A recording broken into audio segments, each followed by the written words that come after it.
Alors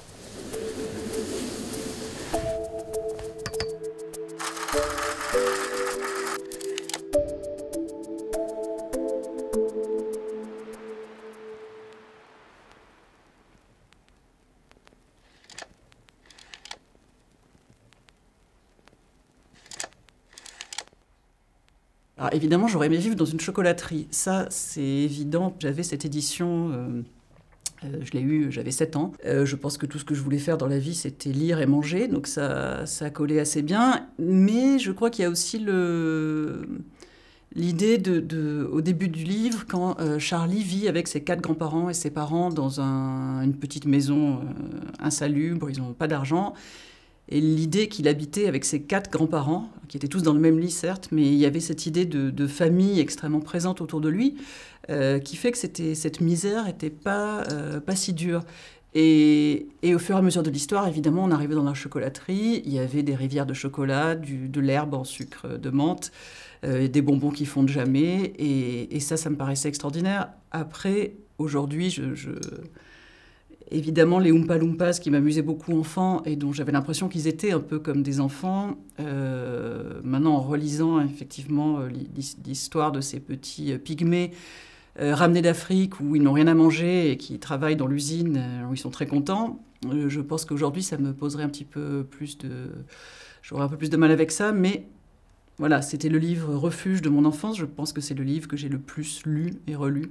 Et je voudrais encore vivre dans un monde où il y a des rivières de chocolat.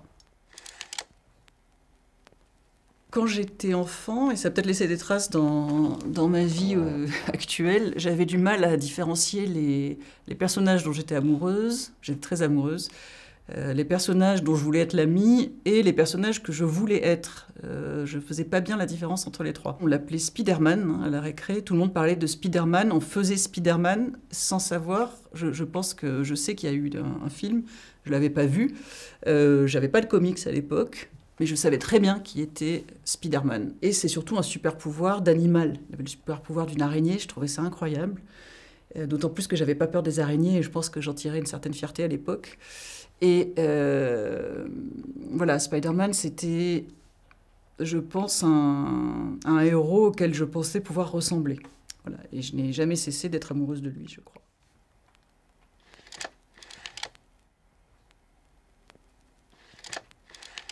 Alors, le livre qui m'a fait le plus rire, je ris rien qu'en le voyant, parce que c'est cette couverture que j'avais, c'était le livre Les vacances du petit Nicolas. C'était un exemplaire qui était à mes arrière-grands-parents, qu'ils avaient acheté pour lire à leurs petits-enfants, donc ma mère et mes oncles et tantes. Et je pense que quand je l'ai lu, il y avait cette transmission. Je lisais un livre qui avait déjà fait rire des générations de ma famille avant moi. Et je pense que Goscinny, il y a le dessin de Sampé évidemment, mais Goscinny est sûrement la personne qui m'a fait le plus rire. Et je me rends compte qu'il est mort à mon âge à peu près. Et je ne cesse de m'émerveiller de tout ce qu'il a fait dans sa vie qui me fait rire. Et ce que j'aime dans les histoires du petit Nicolas, j'ai retrouvé a posteriori, je me rends compte que certains de mes textes jeunesse lui doivent beaucoup. C'est jamais conscient, mais je crois que cette tonalité parfaite de l'enfant, mais qui fait rire les parents, parce que ce sont aussi des livres pour les parents, c'est quelque chose qui est inégalé pour moi dans le domaine de l'humour. C'est une cruauté bienveillante. Je crois que c'est ça que j'aimerais viser, une cruauté bienveillante. La mère du petit Nicolas est en fait une manipulatrice, notamment dans les vacances du petit Nicolas. Elle s'arrange pour arriver à avoir les vacances qu'elle voulait, elle, et qu'elle a d'ailleurs déjà réservées. Mais c'est une juste revanche, parce que face à l'autorité paternelle du père qui veut tout décider dans le petit Nicolas, c'est aussi un livre sur la tristesse des parents qui voient partir leur enfant, puisque le petit Nicolas s'amuse beaucoup quand il part en colonie. En revanche, ses parents ont plus de mal à supporter son absence. Et ça, c'est quelque chose qui, je crois, quand on est enfant, dédramatise beaucoup et participer à ce comique que je trouvais extraordinaire.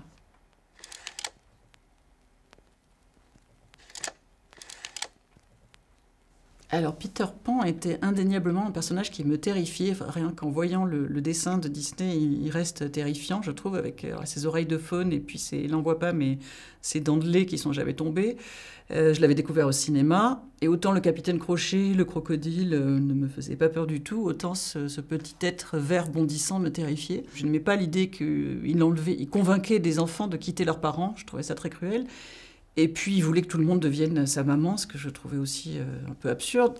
Et puis, plus tard, j'ai lu le livre de Barry. Et le livre est extraordinaire. Et je pense que c'est ça qui m'a... Et il fait encore plus peur. On a beaucoup parlé du syndrome de Peter Pan, mais finalement, ce qui reste de dramatique dans l'histoire de Peter Pan, c'est que c'est un enfant qui part s'amuser. Il voit pas passer l'heure, et quand il veut rentrer chez lui, la fenêtre est fermée. Il veut rentrer chez lui, mais là, il se rend compte que sa mère l'a oublié. Sa mère a été tellement triste. Il a vu qu'elle était triste la première fois, mais il a voulu s'amuser encore un tout petit peu. Il lui a promis qu'il allait revenir, et puis le temps est passé. Et là, il revient et il y a un autre enfant à sa place. Et je trouvais ça... En fait, c'est pas tant un enfant qui ne veut pas grandir qu'un enfant qui ne veut pas quitter l'âge auquel sa mère l'aimait. Il veut pas quitter cet état d'avoir été l'enfant adoré de sa mère. Et ça, c'est quelque chose que je trouve très fort dans l'histoire de Barry. C'est aussi un des cas où je trouve que l'histoire personnelle de son auteur, qui est dramatique, hein, il a perdu son frère aîné et il a voulu le remplacer auprès de sa mère, dont il était le préféré. Et je pense que c'est ça aussi que j'aime dans cette histoire et qui me fait peur, c'est de se dire qu'avec les histoires les plus dramatiques, on arrive à faire un film pour Disney. C'est peut-être encourageant aussi sur la façon dont on peut utiliser les choses dramatiques qui nous arrivent.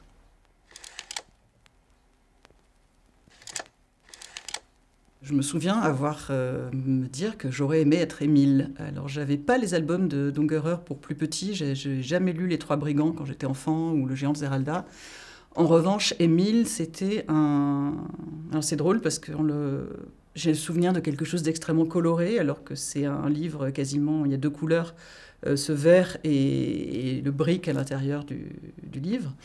Mais il y avait ce monde foisonnant, ce monde sous-marin, et puis cet animal, cette pieuvre géante, mais je ne sais pas si je le voyais vraiment comme ça, qui avait déjà 8 bras, ce qui me paraissait extraordinaire, et qui sauvait des enfants, arrêtait des voleurs, en gros faisait tout pour se faire aimer, puisqu'Émile est tout seul sur Terre de son espèce, puisque c'est une créature marine. Et je crois que c'est ça que je reconnaissais, être prêt à tout pour se faire aimer, dans cette idée de s'adapter à toutes les situations, je pense. Et je crois aussi que c'est le monde d'Émile qui m'a mené à 20 000 lieues sous les mers, que j'ai énormément lu quand j'étais encore, j'allais dire adolescente, mais c'était même avant. Et je pense que j'aimais l'idée de s'isoler loin de la folie du monde et de se mettre sous l'eau. C'est quelque chose que j'ai retrouvé plus tard, dans le conte de Monte Cristo. Je pense que c'est un peu la même histoire, au fond, de ces misanthropes qui sont mieux sous l'eau. Et je crois qu'Émile, c'était ma première rencontre avec ce type de personnage.